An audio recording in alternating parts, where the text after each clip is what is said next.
মঙ্গলবার আসছেন মার্কিন সহকারী পররাষ্ট্রমন্ত্রী ডোনাল্ড লু। বিদেশিদের সফরে আগ্রহে ভাটা বিএনপির। আন্দোলনের নামে উত্তেজনা ছড়ানোর চেষ্টা হলে প্রতিহতের হুঁশিয়ারি আওয়ামী লীগের। এখনও ভিসা জটিলতা কাটেনি ৯,০০০-এর বেশি হজযাত্রীর। সৌদি রাষ্ট্রদূতের সঙ্গে সৌজন্য সাক্ষাতে সমস্যার সমাধানের আহ্বান প্রধানমন্ত্রীর। আশ্বস্ত করলেন ইসা ইউসেফ।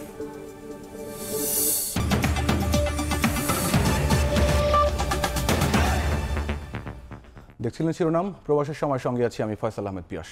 মঙ্গলবার 2 দিনের সফরে আবারও ঢাকা আসছেন মার্কিন সহকারী পররাষ্ট্রমন্ত্রী ডোনাল্ড লু। নির্বাচনের পর যুক্তরাষ্ট্রের প্রথম উচ্চ পর্যায়ের এ সফরে সম্পর্ক জোরদারি লক্ষ্য বলে জানাচ্ছে স্টেট ডিপার্টমেন্ট। পররাষ্ট্রমন্ত্রী ডক্টর হাসান মাহমুদ বলেছেন, র্যাবের ওপর নিষেধাজ্ঞা বা ভিসা নীতি দুদেশের সম্পর্কে যে রেখাপাত করেছে সেটা আলোচনায় থাকবে। এছাড়াও অর্থনৈতিক উন্নয়নের নানান বিষয় রয়েছে আলোচ্যসূচিতে।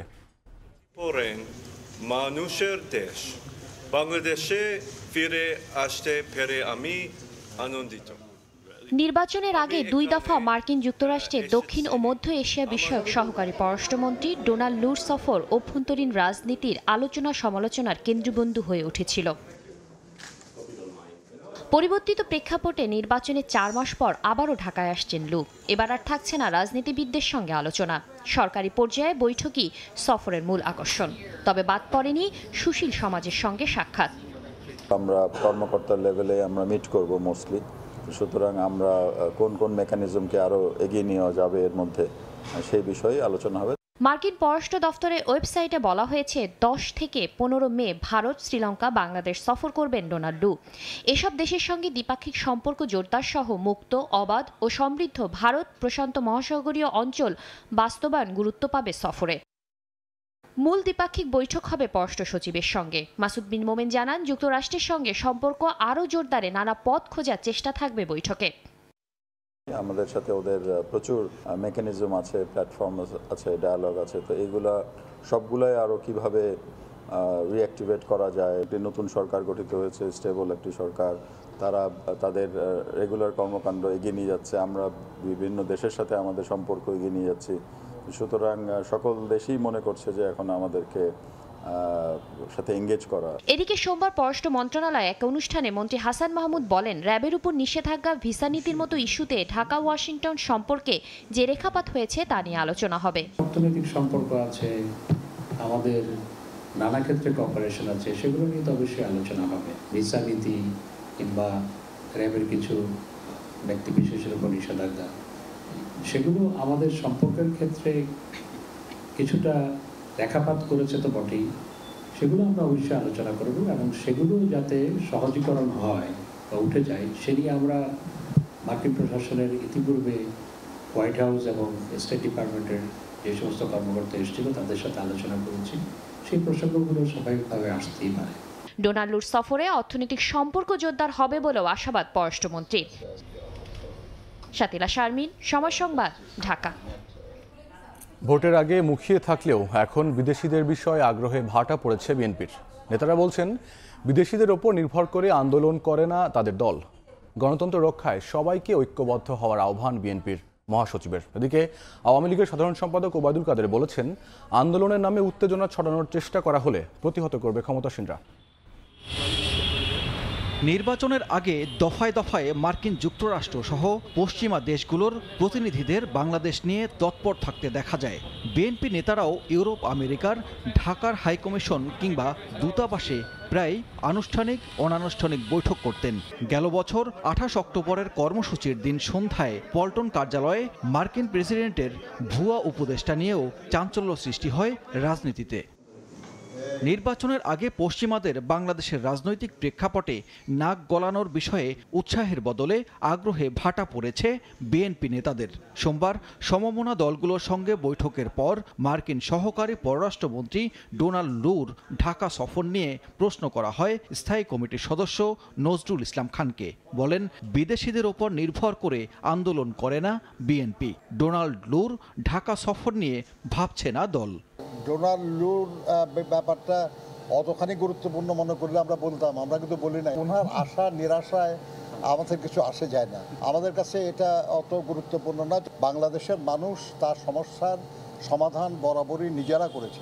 অন্যদিকে প্রবীণ রাজনীতিবিদ বাংলাদেশের কমিউনিস্ট পার্টির উপদেষ্টা হায়দার আকবর খান রনর মরদেহে কেন্দ্রীয় শহীদ মিনারে শ্রদ্ধা জানিয়ে বিএনপি মহাসচিব মির্জা ফখরুল ইসলাম আলমগীর সরকার বিরোধী সব দলকে ঐক্যবদ্ধ আন্দোলনের আহ্বান জানান। দুর্ভাগ্যজনকভাবে বিভাজনটা সৃষ্টি হয়েছে বাংলাদেশে, সেই বিভাজন থেকে আমাদের সকলের বেরিয়ে আসা উচিত এবং সকলের একই সঙ্গে বাংলাদেশের কল্যাণের জন্য, গণতন্ত্র প্রতিষ্ঠার জন্য কাজ করা উচিত। রাজনৈতিকভাবে মোকাবিলা না করে আন্দোলনের নামে জ্বালাও পোড়াও করলে পালানোর পথ পাবে না বিএনপি। ধানমন্ডিতে সভাপতির রাজনৈতিক কার্যালয়ে সংবাদ সম্মেলনে এমন হুঁশিয়ারি দেন আওয়ামী লীগের সাধারণ সম্পাদক। বলেন, কোনো বিদেশি শক্তির ভয়ে ভীত নয় আওয়ামী লীগ। নির্বাচনের পর বাইডেনের পাঠানো চিঠির বাস্তব প্রতিফলন দেখতে চায় সরকার। কেউ আমাদের দেশে এসে বিএনপিকে আবারও মদত দেবে, চাঙ্গা করবে, সেই পরিস্থিতি বোধ এখন বিশ্ব রাজনীতিতে মোটেই নেই।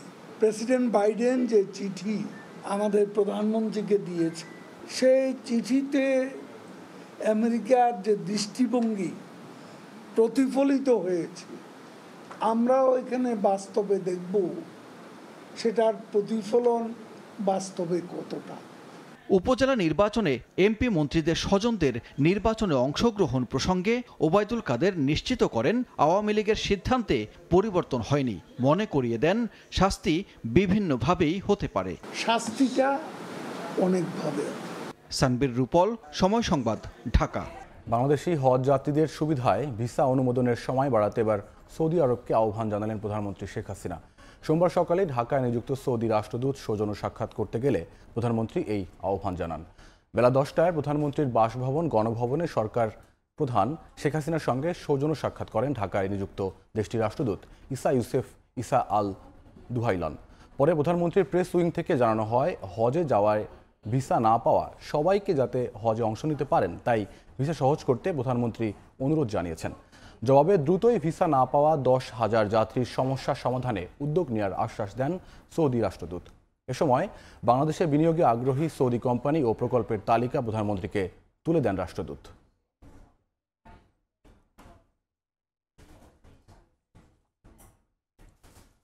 এখনও ভিসা জটিলতা কাটেনি 9,377 জন হজযাত্রীর।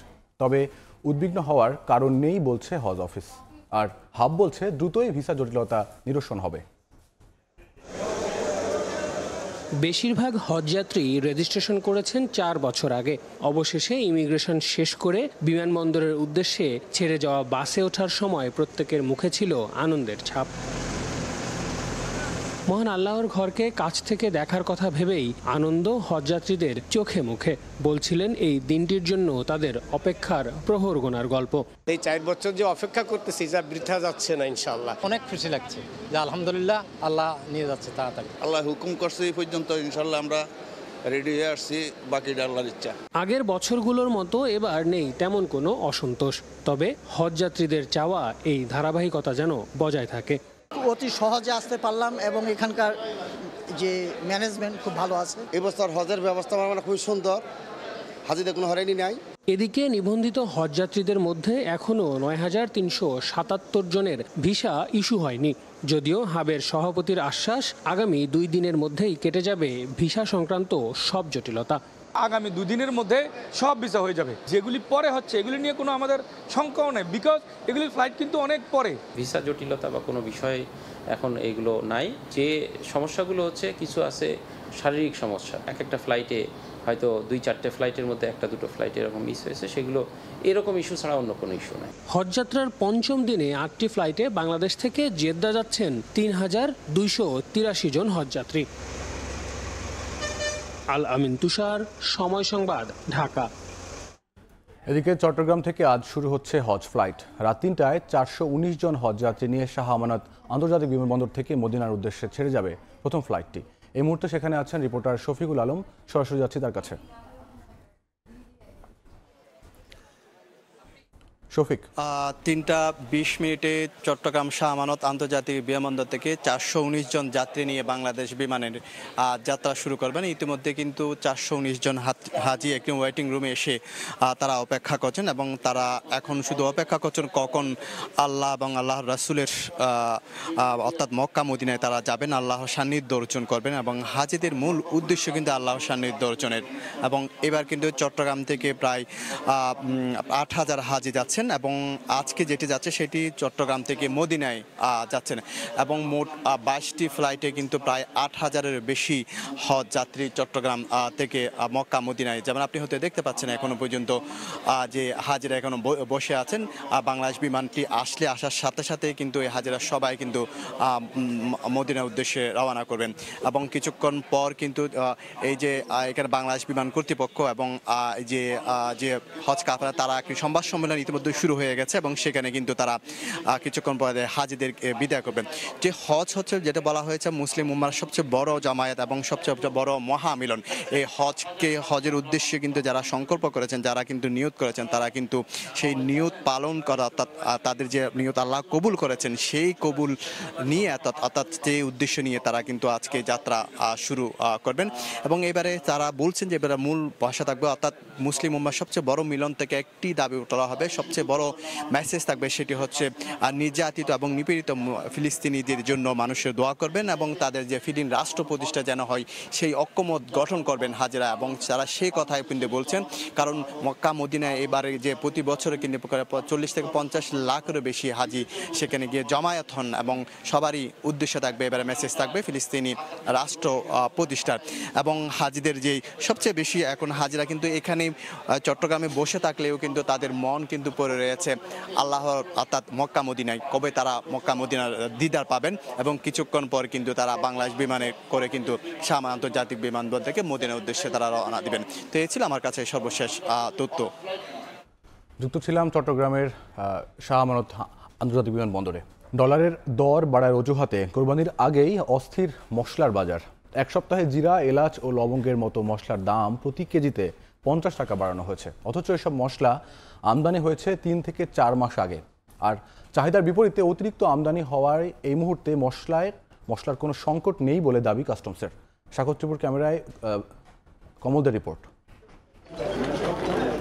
ভারত থেকে আমদানি কম হওয়ার অজুহাতে গত 2 মাস ধরেই দেশের বাজারে এলাচের দাম লাগামহীন। 2000 টাকা কেজি এলাচের দাম ঠেকেছে 4000 টাকায়। এবার শুধু এলাচ নয়, অজুহাতের উপর ভর করে জিরা, লবঙ্গ, দারুচিনি, গোলমরিচ এবং জয়ত্রীর দাম ইচ্ছে মতো বাড়িয়েছেন পাইকারি বিক্রেতারা। বিশেষ করে পবিত্র ঈদুল আজহার দিন যতই ঘনিয়ে আসছে ততই অস্থির হয়ে উঠছে গরম মশলার বাজার। জিরার বাজারে আর 10 টাকা 12 টাকা বাড়ছে, গোলমরিচ 5-10 টাকা বাড়ছে। যেহেতু ডলারটা বাড়ছে সেহেতু এখানে হচ্ছে কি প্রত্যেকটা মশলার দামই এফেক্ট হয়েছে। চট্টগ্রাম কাস্টম হাউসের সবশেষ তথ্য অনুযায়ী চলতি বছরের প্রথম 5 মাসে চট্টগ্রাম বন্দর দিয়ে 24,267 মেট্রিক টন এলাচ, 41,346 মেট্রিক টন জিরা, 32,170 মেট্রিক টন লবঙ্গ এবং 29,446 মেট্রিক টন গোলমরিচ আমদানি হয়েছে। কাস্টমস চেষ্টা করে যাচ্ছে দ্রুততম সময়ের মধ্যে খালাস করে এটা যাতে গ্রাহকের কাছে সময় মতো পৌঁছে যায়। ভারত থেকে জিরা ও এলাচ ইন্দোনেশিয়া, চীন, ভিয়েতনাম, গুয়াতেমালা থেকে লবঙ্গ, দারুচিনি আমদানি করা হয়। এতদিন এসব দেশে উৎপাদন কম হওয়ার অজুহাত দেখালো, এখন তার সাথে নতুন করে যুক্ত হয়েছে টাকার বিপরীতে ডলারের দর বেড়ে যাওয়া। জিরা আর এলাচ ইন্ডিয়ার উপর নির্ভর করে। ইন্ডিয়া কিন্তু খুব ক্রাইসিস, এখন 60% ক্রপ ড্যামেজ হয়ে গেছে। সবাই তো চায় মালটা বের হয়ে যেতে, রেখে তো কোনো লাভ নেই। তো ডলার বাড়াতে আসলে জিনিসের দাম বেড়ে যাচ্ছে এবং এফেক্ট পড়ছে কনজিউমারের উপরে। গত 8 মে প্রতি ডলারের দাম 117 টাকা নির্ধারণ করে দিয়েছে বাংলাদেশ ব্যাংক। আগে প্রতি ডলারের মূল্য ছিল 110 টাকা। এতদিন পর্যন্ত কারসাজি করে বাড়ানো হয়েছিল সব ধরনের মশলার দাম। এবার তারা কারসাজি নয়, যৌক্তিক কারণ দেখাচ্ছে ডলারের দাম বৃদ্ধি, আর এর ফলে বাড়ছে সব ধরনের মশলার দাম। চট্টগ্রামের খাতুনগঞ্জ থেকে কমল দে, সময় সংবাদ। কোরবানির ঈদের আগেও ব্যবসায়ীদের লুটের উৎসব। রোজার আগের কায়দায় সিন্ডিকেট ব্যবসায়ীরা বাড়াচ্ছে দাম। রাজধানীতে 1 কেজি পেঁপে বিক্রি হচ্ছে 70 টাকায়, বেগুন ছুঁয়েছে সেঞ্চুরি, ডিমের ডজন ঠেকেছে 150-তে। মুরগি, গরু, খাসি সহ মাছের দামও বাড়তি। ক্রেতারা বলছেন ইচ্ছে মতো দাম হাঁকালেও দেখার কেউ নেই। এদিকে খাদ্য মূল্যস্ফীতি বেড়ে দাঁড়িয়েছে 10.22%। রমজানের ঈদের আগের পরিস্থিতি যেন আবার ফিরেছে রাজধানীতে। প্রতিদিনই বাড়ছে কোনো না কোনো পণ্যের দাম। ব্যবসায়ীদের স্বেচ্ছাচারিতার বলি ক্রেতারা। এক সপ্তাহ আগেও এক ডজন লাল ডিমের দাম ছিল 120 টাকা, অথচ সরবরাহ কমের অজুহাতে এখন তা ঠেকেছে 150-তে। ভোক্তার অভিযোগ, পরিস্থিতি এমন যে রাত পোহালেই কোনো না কোনো পণ্যের দাম বাড়ছে। গরিব যারা আছে এরা বাংলাদেশে বেচার কোনো সাধ্য নাই। এক সপ্তাহে বেড়েছে 25 থেকে 30 টাকা। এখন দাম বাড়ার কারণ হচ্ছে গরম পড়ছে, ডিম নষ্ট হয়ে যাচ্ছে। অশান্ত মুরগির বাজারও, উচ্চ মূল্যে স্থির ব্রয়লার, সোনালী সহ দেশি মুরগির বাজার। গরমে মুরগি পালন ব্যাহত হওয়ার অজুহাত থেকে মুক্তি মিলছে না ক্রেতাদের। জিনিসপত্র যেভাবে দাম বাড়তেছে এটাকে স্বস্তি বলা যায় না। যেটাই কিনতে যাচ্ছে সেটারই তো দাম বেশি। অনেক বাচ্চা নষ্ট হয়ে গেছে, রেটটা একটু বেশি। কয়েকদিন স্বস্তির পর অধিকাংশ সবজি বিক্রি হচ্ছে চড়া দরে। রাজধানীর কারণ বাজারে 1 কেজি পেঁপে বিক্রি হচ্ছে 70 টাকায়, বেগুন ঠেকেছে আবারও 100-তে। পেঁপে যেমন 80 টাকা চাচ্ছে, কেউ 70 টাকা চাচ্ছে, প্রতিটা জিনিসেরই দাম বেশি। বর্তমান বাজারে আপনার পেঁপে, বেগুন, তারপরে কাঁচামরিচ, গাজর এগুলোর দাম একটু বেশি। মাছের বাজারও বেশ গরম। 3 দিনের ব্যবধানে তেলাপিয়া মাছের কেজিতে 30 টাকা বেড়ে বিক্রি হচ্ছে 250 টাকায়। হাইব্রিড কই আর রুই কাতল বিক্রি হচ্ছে 250 থেকে 350 টাকার মধ্যে। তেলাপিয়া 250 বড়টা, পাকা বেচতেছে আগে বেচি 180, এখন একটু বেশি। মানুষ কিভাবে কিনবে? আমি আগে কিন্তু 2-3টা কিনতাম, এখন একটা কিনছি। ব্যবসায়ীরা যে যেভাবে পারছেন দাম বাড়িয়ে বিক্রি করছেন পণ্য, এমন অভিযোগ করে কঠোর তদারকির দাবি ক্রেতাদের। সাইফুল ইসলাম, সময় সংবাদ, ঢাকা। ক্রান্তিকাল পেরিয়ে সম্ভাবনার পথে হাঁটছে দেশের পুঁজিবাজার। তবে বিনিয়োগকারীর সুরক্ষায় বাজারে যে কোনো সিদ্ধান্তের ক্ষেত্রে নিয়ন্ত্রক সংস্থা বিএসইসি ও ডিএসসির মধ্যে সমন্বয় দরকার বলে জানান ঢাকা স্টক এক্সচেঞ্জ ডিএসসির সভাপতি হাফিজ মোহাম্মদ হাসান বাবু। এদিকে বাজারে ডিএসসির যথাযথ ভূমিকার অভাব তুলে ধরে কর নীতিসহ নীতিগত বেশ কিছু পরিবর্তনের প্রস্তাব দিয়েছে সিইও ফোরাম। কোনো কিছুতেই যেন ঘুরে দাঁড়াতে পারছে না দীর্ঘদিন ধরে ধুঁকতে থাকা পুঁজিবাজার। ফ্লোট প্রাইস তুলে দেয়া, শেয়ারের দর কমানোর সীমা বেঁধে দেওয়া সহ নিয়ন্ত্রণ সংস্থার নানা পদক্ষেপ যখন কাজে আসছে না, তখন অনেকটা নড়ে চড়ে বসেছে ঢাকা স্টক এক্সচেঞ্জ ডিএসসি। আয়োজন করা হচ্ছে বাজার সংশ্লিষ্টদের নিয়ে সিরিজ বৈঠকের।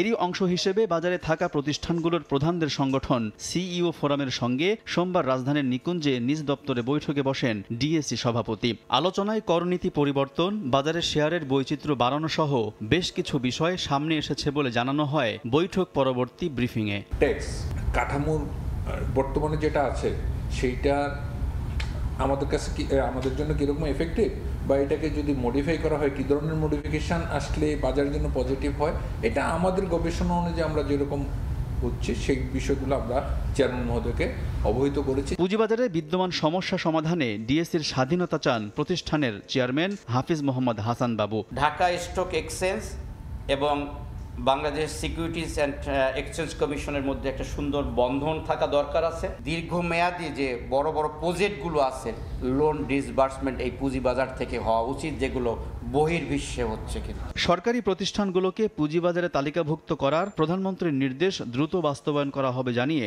ভালো কোম্পানি তালিকাভুক্তিতে সংশ্লিষ্টদের একসঙ্গে কাজ করারও আহ্বান জানান ডিএসসি চেয়ারম্যান। আলতাফ হুসাইন, সময় সংবাদ, ঢাকা। তৈরি পোশাক শিল্পে জাতীয় রাজস্ব বোর্ড ও শুল্ক বিভাগের হয়রানির অভিযোগ করে এ সমস্যার সমাধানে বস্ত্র ও পাট মন্ত্রীর হস্তক্ষেপ কামনা করেছেন তৈরি পোশাক শিল্প মালিকদের সংগঠন বিজিএমইএর নবনির্বাচিত কমিটির নেতারা। আগামী মন্ত্রিসভায় উত্থাপনের মাধ্যমে বিষয়টি সমাধান করার পাশাপাশি নগদ সহায়তা অব্যাহত রাখা সহ পোশাক খাতের উন্নয়নে বিভিন্ন সহায়তার আশ্বাস দিয়েছেন বস্ত্র ও পাট মন্ত্রী জাহাঙ্গীর কবির নানক। কোভিড পরিস্থিতি ও রাশিয়া ইউক্রেন যুদ্ধসহ নানা কারণে বৈশ্বিক মন্দার প্রভাবে বিগত কয়েক বছর ধরেই ক্রয়াদেশ না পাওয়া সহ কঠিন চ্যালেঞ্জের মুখে তৈরি পোশাক খাত। তবে দীর্ঘদিনের সংকটময় পরিস্থিতি অনেকটাই কাটিয়ে উঠতে শুরু করেছে। ফের বাড়তে শুরু করেছে রপ্তানির অর্ডার। মন্দার মেঘ কাটিয়ে নতুন আলো দেখতে পাচ্ছেন রপ্তানিকারকরা। কিন্তু এবার দেখা দিয়েছে নতুন সংকট। নিয়মকানুনের অজুহাতে জাতীয় রাজস্ব বোর্ডের হয়রানি, তেলের দাম বেড়ে যাওয়ার পাশাপাশি নতুন চ্যালেঞ্জ তৈরি হয়েছে পোশাক খাতে। এ অবস্থায় সোমবার বস্ত্র ও পাট মন্ত্রী জাহাঙ্গীর কবির নানকের সঙ্গে দেখা করে এই খাতের জটিলতার কথা জানান বিজিএমইএর নবনির্বাচিত কমিটির নেতারা। তাদের সাথে যোগাযোগ না করলে অডিট হয় না, আমদানি রপ্তানিতে হয়রানি করা হয়, উৎপাদিত পণ্যের ন্যায্য মূল্য পাচ্ছি না বিধায় আমরা কঠিন চ্যালেঞ্জে আছি। এনবিআর এর হয়রানি বন্ধ, আমদানি রপ্তানিতে নগদ সহায়তা অব্যাহত রাখা সহ বিভিন্ন প্রস্তাব তুলে ধরেন তারা। নগদ সহায়তাটা দিচ্ছে, সেই টাকা থেকে আবার দেখা যায় 10% করে টাকা নেওয়া, যেহেতু এটা আমাদের সহযোগিতা, এটা যেন কেটে না নেয়। ছোট মাঝারি শিল্পগুলোকে স্বল্প সুদে ঋণ দেওয়ার জন্য আমি প্রস্তাব রাখছি। মন্ত্রিসভার পরবর্তী বৈঠকে এনবিআর নিয়ে অভিযোগের বিষয়টি উত্থাপনের পাশাপাশি সংকট মোকাবিলায় পদক্ষেপ নেওয়ার কথা বলেন বস্ত্র ও পাট মন্ত্রী। এনবিআর এবং কাস্টমসের যে সমস্যাগুলি রয়েছে এটি একটি বড় সমস্যা। আমি সামনের মন্ত্রিসভার বৈঠকেই আমি বিষয়গুলি আলোচনা করব। বিশ্ব বাজারের সঙ্গে প্রতিযোগিতায় উতরে যাওয়ার জন্য নগদ সহায়তার এই বিষয়টি থাকতে হবে। দেশি বিদেশি ষড়যন্ত্র থেকে পোশাক খাত রক্ষায় সরকারের সহযোগিতা অব্যাহত রাখারও আশ্বাস দেন মন্ত্রী। পোশাক শিল্পের বাজার। প্রসূন আশিস, সময় সংবাদ, ঢাকা। রাজধানীর ড্রেনেজ ব্যবস্থা পরিকল্পনা অনুযায়ী বাস্তবায়ন করতে না পারাকে 4 বছরে নিজের বড় ব্যর্থতা মানছেন ঢাকা উত্তর সিটি কর্পোরেশনের মেয়র আতিকুল ইসলাম। সোমবার দুপুরে নগর ভবনে 4 বছর পূর্তি উপলক্ষে সংবাদ সম্মেলনে তিনি বলেন, নতুন বছরে এডিস নিয়ন্ত্রণ, খাল পুনরুদ্ধার এবং নতুন 18টি ওয়ার্ডের উন্নয়ন কাজই তার প্রধান লক্ষ্য। ঢাকা উত্তর সিটি কর্পোরেশনের মেয়র হিসেবে দায়িত্ব গ্রহণের 4 বছর পূর্তি উপলক্ষে সংবাদ সম্মেলন করেন মেয়র আতিকুল ইসলাম। এ সময় তিনি বিগত 4 বছরে তার নেতৃত্বে ঢাকা উত্তরের উন্নয়নের নানা কর্মকাণ্ডের সার্বিক দিক তুলে ধরেন। বিটিআইনে ফেল করেছি, আমি তো স্বীকার করছি, আমি তো অস্বীকার করছি না। গত 4 বছরে ড্রেনেজ ব্যবস্থাকে পরিকল্পনা অনুযায়ী বাস্তবায়ন করতে না পারাকে বড় ব্যর্থতা বলে মানছেন উত্তরের মেয়র। সেই সঙ্গে আক্ষেপ করেন নগরীর ফুটপাত নিয়েও। আমরা যখন রাস্তাকে অবৈধ উচ্ছেদ করি তার 3 দিন পরে কিন্তু আবার বসে যাচ্ছে, এক একজনকে ক্লেম দেয়। আমার ব্যর্থতা, কারণ কিভাবে বাড়িধারার এবং গুলশানের লোকরা কিভাবে তারা খালের মধ্যে ডাইরেক্ট কালো বর্জ্য তারা দিয়ে দিচ্ছে, এটি অত্যন্ত কষ্ট লাগে নিজের কাছে, আমার কাছে। অভিযোগ থাকলেও মশক নিয়ন্ত্রণে কিছুটা স্বস্তির কথাই বললেন মেয়র।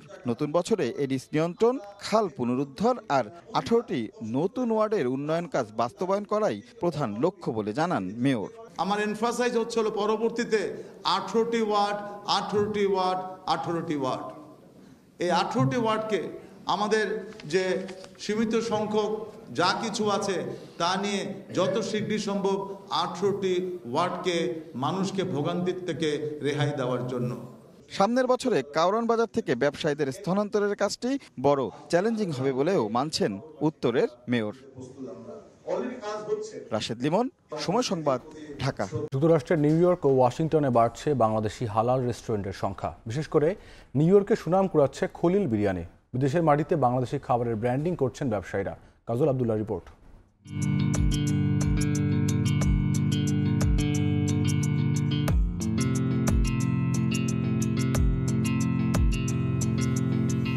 নিউ ইয়র্কের ব্রোঞ্জ স্টার্লিং এলাকায় জনপ্রিয়তায় অন্যতম বাংলাদেশি রেস্টুরেন্ট খলিল বিরিয়ানি। সকাল থেকে গভীর রাত সারাক্ষণই মুখর বাংলাদেশি মালিকানার এই রেস্টুরেন্টটি। মুখরোচক খাবার থেকে চাইনিজ সবই মেলে এখানে। তবে বিদেশের মাটিতে প্রবাসীদের মন জয় করেছে দেশীয় বিরিয়ানি। প্রতিদিন শত আইটেমের বাহারি স্বাদের খাবার পরিবেশন করে প্রতিষ্ঠানটি। স্বাদে ও মানে অনন্য বলছেন ভোজন রসিকরা। নিউ ইয়র্ক না, নিউ ইয়র্কের বাইরে মানুষ এখানে খাওয়া দাওয়া, বিশেষ করে নিউ জার্সি, প্যাটারসন, তারপর কানেক্টিকা। খলিল বিরিয়ানির যে নাম ডাক সেই তুলনায় স্পেসটা হয়। শেফ থেকে আজকের উদ্যোক্তা খলিলুর রহমানের প্রায় 16 বছরের অভিজ্ঞতা। সেবার মাধ্যমে প্রবাসীদের মন জয় করে জ্যাকসন হাইটস ও জ্যামাইকাতে শাখা দিয়ে ভোজনশালার পরিসর বৃদ্ধি করেছেন তিনি, যেখানে কাজ করছেন শতাধিক বাংলাদেশি। আমাদের দেশীয় খাবারটাকে আমি প্রমোট করার জন্য আমার রেস্টুরেন্টে আমি আমার দেশের খাবার দিয়ে চালাচ্ছি, তো এর ভালো ফলও পেয়েছি। কাস্টমারদের আলাদা একটা ডিফারেন্ট স্বাদ দিতে পারছি। রাজনৈতিক পরিবেশ ও কর্মদক্ষতা থাকলে যুক্তরাষ্ট্রে ব্যবসায়ীরা আরও সমৃদ্ধ হবেন বলে জানান দেশটির বিভিন্ন অঙ্গরাজ্যে প্রতিষ্ঠিত ব্যবসায়ীরা। কাজল আব্দুল্লাহ, সময় সংবাদ, যুক্তরাষ্ট্র। টাকার বিপরীতে ডলারের দাম বাড়লেও বাড়েনি কুয়েতি দিনারের দাম। চলতি বছরের মার্চে কুয়েত প্রবাসীরা 1 দিনারের বিপরীতে পেত 400 টাকার মতো। বর্তমানে ডলারের দাম 117 টাকা হলেও দিনারের বিপরীতে পাচ্ছেন 380 টাকার মতো। এতে প্রবাসীরা আর্থিকভাবে ক্ষতিগ্রস্ত হচ্ছেন বলে মত সংশ্লিষ্টদের। দিনারের ন্যায্য মূল্য না পেলে অবৈধ চ্যানেলে বা হুন্ডির দিকে ঝুঁকবেন অনেক প্রবাসী, এমনটা ধারণা করা হচ্ছে। দাম না বাড়ায় চলতি বছর কুয়েত থেকে রেমিটেন্স আশানুরূপ হয়নি বলে জানিয়েছে এক্সচেঞ্জ হাউসগুলো। বাংলা ভাষা ও সংস্কৃতির বিকাশে বড় এক আয়োজন হয়ে গেল যুক্তরাষ্ট্রের ভার্জিনিয়ায়। ৭১ ফাউন্ডেশনের আয়োজনে মঞ্চস্থ হলো নাটক বিন্দু থেকে বৃত্ত। এরপর অনুষ্ঠিত হয় সঙ্গীতশিল্পী মমতাজের কনসার্ট। নাটক ও গান শুনতে এডিসন হাই স্কুলের মিলনায়তনে ছিল উপচে পড়া ভিড়। অনুষ্ঠানের মিডিয়া পার্টনার ছিল সময় সংবাদ। হাসানুজ্জামান সাকির আরও একটি রিপোর্ট। কেন কথা বলছিস না, আমাদের বল। বিন্দু থেকে বৃত্ত নাটক নিয়ে আমেরিকা ঘুরে বেড়াচ্ছেন অভিনয় শিল্পী লায়লা হাসান, আজিজুল হাকিম, তানিয়া আহমেদ ও ফারজানা ছবি। জিনাত হাকিমের রচনা ও নির্দেশনায় এই নাটকে অভিনয় করেন প্রবাসের শিল্পীরাও। সামাজিক ও পারিবারিক প্রেক্ষাপট নিয়ে লেখা নাটকে উঠে আসে পারিপার্শ্বিক বাস্তবতা। নাটক দেখে দর্শক কখনো হাসেন, কখনো কাঁদেন। ৭১ ফাউন্ডেশনের আয়োজনে হাজারো দর্শক উপচে পড়ে মিলনায়তনে। বিন্দু থেকে বৃত্ত এই নাটকটিও আসলে পারিবারিক যে জটিলতা, আমাদের সমাজের যে সমস্যাগুলো আছে সেগুলোকে হাইলাইট করেই সে নাটকটি লিখেছে। দর্শকদের এক্সপ্রেশনস বা তাদের অভিব্যক্তিগুলোতে আমি আসলে আমার ভালোবাসার জায়গাটা বা পাওয়ার জায়গাটা, পুরস্কার পাওয়ার জায়গাটা আমি পেয়ে গেছি। প্রবাসী বাঙালিদের কাছে বাংলায় নাটক করছি, এর মতো অসাধারণ আনন্দ সত্যি আর নেই। নাটকটির নির্দেশক জানান, বিন্দু থেকে বৃত্ত নাটক নিয়ে যুক্তরাষ্ট্রের বিভিন্ন শহর ঘুরে বেড়াচ্ছেন তারা। আর আয়োজকরা জানান, প্রবাসে বাংলার ইতিহাস, ঐতিহ্য, কৃষ্টি, সংস্কৃতি ও পারিবারিক বন্ধন তৈরি করতে তারা সব সময় সচেষ্ট। হল ভর্তি দর্শক ছিল। সবচেয়ে ইন্টারেস্টিং ছিল যে প্রত্যেকটি ডায়লগ মনোযোগ সহকারে শুনেছে, কোনো সাউন্ড ছিল না। ডায়লগের সাথে তারা হাসছে, কান্না করছে, এটাই আমাকে আনন্দ দিচ্ছে। দর্শকের প্রতিক্রিয়া মনে হচ্ছে হ্যাঁ, এই বিন্দু থেকে বৃত্ত নাটকটিও তাদের কাছে ভালো লেগেছে। এটা আমার সবচেয়ে বড় বেশি প্রাপ্তি আসলে। এরপর অনুষ্ঠানে সঙ্গীত পরিবেশন করেন শিল্পী মমতাজ। তার সাথে ভার্জিনিয়ার সুপরিচিত নতুন প্রজন্মের 2 শিশু শিল্পীর পরিবেশনা দর্শকদের মুগ্ধ করে। পরে শিল্পী মমতাজ তার জনপ্রিয় লোকগানের ভান্ডার মেলে ধরেন। অনুষ্ঠানে প্রখ্যাত অভিনেতা আহমদ শরীফ ও শিক্ষাবিদ আ.ম.স. আরেফিন সিদ্দিক উপস্থিত ছিলেন। অনুষ্ঠানটির মিডিয়া পার্টনার ছিল সময় সংবাদ। ভার্জিনিয়া, মেরিল্যান্ড এবং ওয়াশিংটন ডিসির দর্শকরা দীর্ঘদিন পর কোনো অনুষ্ঠানে এত বিপুল সংখ্যক মানুষ একসঙ্গে দেখল। আয়োজকরা বলছেন, বাংলা ভাষা সংস্কৃতিকে জিইয়ে রাখাই তাদের একমাত্র উদ্দেশ্য। হাসানুজ্জামান সাকি, সময় সংবাদ, ভার্জিনিয়া। অস্ট্রেলিয়ার সিডনিতে অনুষ্ঠিত হলো ওশেনিয়া অঞ্চলের সবচেয়ে বড় বৈশাখী মেলা। নানান আয়োজনে ভরপুর এবারের বৈশাখী মেলা উপভোগ করতে অস্ট্রেলিয়ার বিভিন্ন শহর থেকে হাজার হাজার প্রবাসী বাংলাদেশি অংশগ্রহণ করেন। বিস্তারিত এস.এম. আমিনুল রুবেলের রিপোর্টে। পবিত্র রমজান, ঈদ পুনর্মিলনী ও বৈরী আবহাওয়া পেছনে ফেলে অস্ট্রেলিয়ার সিডনিতে আয়োজিত হলো অস্ট্রেলিয়া মহাদেশের দিনব্যাপী সবচেয়ে বড় বৈশাখী মেলা। বঙ্গবন্ধু কাউন্সিলের পৃষ্ঠপোষকতায় এবছর সিডনিবাসী উপভোগ করে 29তম বৈশাখী মেলা। সিডনির ফেয়ারফিল্ড শো গ্রাউন্ডে এবারের মেলায় অস্ট্রেলিয়ার বিভিন্ন প্রান্ত থেকে অংশগ্রহণ করে প্রায় 15,000 প্রবাসী বাংলাদেশি। সারাদিনব্যাপী মেলার উদ্বোধন ও উপভোগ করতে আমন্ত্রিত হয়ে আসেন অস্ট্রেলিয়া সরকারের একাধিক মন্ত্রী, এমপি, বাংলাদেশি বংশোদ্ভূত কাউন্সিলর বৃন্দ, সিডনিস্থ বাংলাদেশ সরকারের কনসুলেট জেনারেল সহ নানান গণ্যমান্য ব্যক্তিবর্গ। বরাবরের মতোই প্রবল ঠান্ডা উপেক্ষা করেও শাড়ি চুরির বাহারি সাজে প্রবাসী নারীরা দেশীয় আদলে বৈশাখ উদযাপন করেন। পুরুষেরা আসেন পাঞ্জাবি পরে। এবছর উল্লেখযোগ্য সংখ্যক প্রবাসে জন্ম নেয়া দ্বিতীয় প্রজন্মের শিশু কিশোরেরা মেলায় এসে দেশীয় সংস্কৃতির সাথে পরিচিত হয়ে আনন্দ উদযাপনে একটি ভিন্ন স্বাদের সন্ধ্যা উপভোগ করে। নাচে গানে, আড্ডায়, সাজসজ্জায়, দেশীয় পোশাক, অলংকার, নানান মুখরোচক খাবারে কিংবা সংস্কৃতিতে যেন কোনো অংশে বাংলার ঐতিহ্যের কমতি ছিল না প্রবাসীদের এই মিলন মেলায়। গান, একক নৃত্য, দলীয় নৃত্য, আধুনিক গান, আবৃত্তি, ফ্যাশন শো সহ বিভিন্ন মনোমুগ্ধকর আয়োজনে শিশু কিশোর সহ স্থানীয় বাঙালি শিল্পীরা অংশগ্রহণ করেন। সুরের মূর্ছনায় মেলায় আগত দর্শকদের বিমোহিত করেন বাংলাদেশ থেকে উড়ে আসা প্রখ্যাত ব্যান্ড দলছুট ও বাপ্পা মজুমদার। এবছর মেলায় অংশগ্রহণ করে স্থানীয় শতাধিক ক্ষুদ্র উদ্যোক্তা, ব্যবসা প্রতিষ্ঠান ও দেশীয় খাবারের স্টল। মেলার ধারাবাহিকতায় সিডনির রাতের আকাশে ফুটে ওঠে রং বেরঙের আতশবাজির খেলা। মেলার আয়োজক বঙ্গবন্ধু কাউন্সিল অস্ট্রেলিয়ার সভাপতি শেখ শামীমুল হক জানান, অস্ট্রেলিয়ায় প্রজন্ম থেকে প্রজন্মে বাংলাদেশের সংস্কৃতি, ভাষা ও ঐতিহ্য তুলে ধরা ও মিশ্র সংস্কৃতির এই দেশে আমাদের সমৃদ্ধ ইতিহাস পৌঁছে দেয় তারা অঙ্গীকারবদ্ধ। উল্লেখ্য, অস্ট্রেলিয়ায় 1 লক্ষেরও কম বাংলাদেশি বসবাস করে, যার মধ্যে সবচেয়ে বেশি বাংলাদেশি সিডনি ও এর আশেপাশে নিজেদের স্থায়ী আবাস গড়েছে। SM আমিনুল রুবেল, সময় সংবাদ, অস্ট্রেলিয়া। এবার খেলার খবর। টাইগার পেসার তাসকিন আহমেদের ইনজুরির মেডিকেল রিপোর্ট হাতে পেয়েছে বিসিবি। রিপোর্টে আসেনি ভালো কোনো খবর। এ নিয়ে আনুষ্ঠানিকভাবে বোর্ড কোনো মন্তব্য না করলেও জানা গেছে মাংসপেশিতে চির ধরা পড়েছে স্পিড স্টারের। আরও পর্যবেক্ষণের জন্য তা পাঠানো হয়েছে মার্কিন যুক্তরাষ্ট্রে। এদিকে বিশ্বকাপের জন্য মঙ্গলবার দুপুরে ঘোষণা করা হবে বাংলাদেশ দল। ইঙ্গিত মিলেছিল আগের দিনই, সেই শঙ্কাই সত্যি হলো। ইতিবাচক কোনো ফল আসেনি তাসকিনের এক্স-রে আর MRI রিপোর্টে। মাংসপেশির চোটটা বেশ গুরুতরই, ধরা পড়েছে চির। সোমবার সকালেই ঢাকা এক্সপ্রেসের রিপোর্ট হাতে পায় বিসিবির মেডিকেল বিভাগ। খবরটা চাউর হয় এর কিছুক্ষণ বাদেই। আরও পর্যবেক্ষণের জন্য তৎক্ষণাৎ রিপোর্ট পাঠিয়ে দেওয়া হয় যুক্তরাষ্ট্রে, যেখানেই হবে তাসকিনের পরবর্তী চিকিৎসা।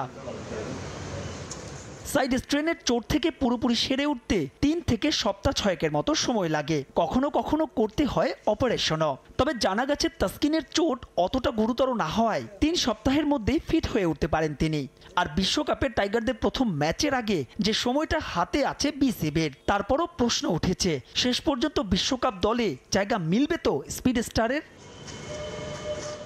মঙ্গলবার দুপুর 12:30টায় বিশ্বকাপের জন্য যে দল ঘোষণা করবে বিসিবি, সেখানে আছে তাসকিনের নাম। মেডিকেলের রিপোর্ট হাতে পাওয়ার পরই বোর্ডের ফিজিওর অধীনে শুরু হয়ে গেছে তাসকিনের রিহ্যাব। তবে তাকে পুরোপুরি বিশ্রাম দেওয়া হচ্ছে US এর বিপক্ষে 3 ম্যাচের সিরিজে। মিস করতে পারেন প্রথম 2 প্রস্তুতি ম্যাচও। বিশ্বকাপ খেলতে 15 মে রাতে মার্কিন মুলুকে উড়াল দেবে বাংলাদেশ দল। তাসকিনের ইনজুরিতে যেখানে কপাল খুলতে পারে পেসার তানজিম সাকিবের, সেক্ষেত্রে 2 pace bowling allrounder, 4 pacer, 1 spinner, 2 spinning allrounder আর 6 জেনুইন ব্যাটসম্যানের মিলতে পারে বিশ্বকাপের টিকিট। শেষ মুহূর্তের সংকটের কথা মাথায় রেখে প্রস্তুত থাকতে বলা হয়েছে পেসার হাসান মাহমুদকে। অর্থাৎ শেষ পর্যন্ত যদি ম্যাচ ফিট না হতে পারেন তাসকিন। বিশ্বকাপের পরিকল্পনা কিংবা দল ঘোষণা সব আয়োজন একদিনের জন্য হলেও পিছিয়ে গেছে তাসকিন আহমেদের ইনজুরিতে। সূত্রের খবর, শঙ্কা জাগালেও স্বস্তির বিষয় হচ্ছে সব ঠিক থাকলে হয়তো মার্কিন মুলুক আর ওয়েস্ট ইন্ডিজের বিমান ধরছেন তাসকিন। তবে বিসিবির যে বিভাগের জন্য এমন জটিল পরিস্থিতির তৈরি, এই ঘটনা থেকে তারা শিক্ষা নেবে তো? অবশ্য ইতিহাস দেখাচ্ছে না আশার আলো। মাহবুব রিমন, সময় সংবাদ, শেরেই বাংলা জাতীয় ক্রিকেট স্টেডিয়াম, ঢাকা। এ পর্যায়ে শীর্ষ সংবাদগুলো জানিয়ে দিচ্ছে আরও একবার। মঙ্গলবার আসছেন মার্কিন সহকারী পররাষ্ট্রমন্ত্রী ডোনাল্ড লু। বিদেশিদের সফরে আগ্রহে ভাটা বিএনপির। আন্দোলনের নামে উত্তেজনা ছড়ানোর চেষ্টা হলে প্রতিহতের হুঁশিয়ারি আওয়ামী লীগের। এবং এখনও ভিসা জটিলতা কাটেনি 9,000-এর বেশি হজযাত্রীর। সৌদি রাষ্ট্রদূতের সঙ্গে সৌজন্য সাক্ষাতে সমস্যা সমাধানের আহ্বান প্রধানমন্ত্রীর, আশ্বস্ত করলেন ইসা ইউসেফ।